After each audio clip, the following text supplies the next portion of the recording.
Omar était professeur musulman dans une école privée chère.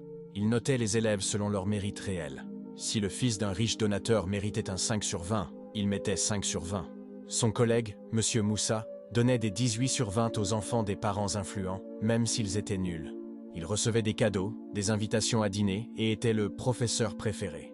La directrice convoqua Omar. « Les parents se plaignent. Vous êtes trop sévère. Regardez Moussa, tout le monde l'aime.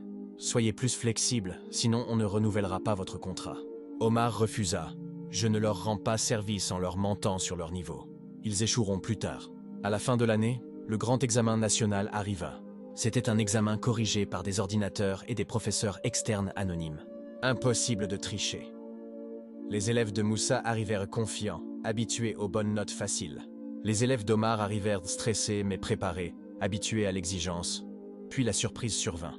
Mais avant de te dire ce qui s'est passé, si tu sais que la science s'acquiert par l'effort et non par la triche, appuie sur like, abonne-toi et dis « Seigneur, augmente ma science » en commentaire et partage.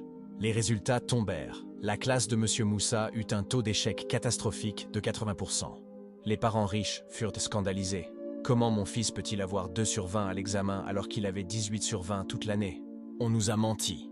La classe d'Omar obtint 95% de réussite, avec les meilleures mentions de la région. L'école fit face à un scandale de réputation. Les parents exigèrent le renvoi de Moussa pour incompétence pédagogique. La directrice dut présenter des excuses publiques et nomma Omar, coordinateur pédagogique, chargeant d'inspecter et de valider les méthodes de tous les autres professeurs.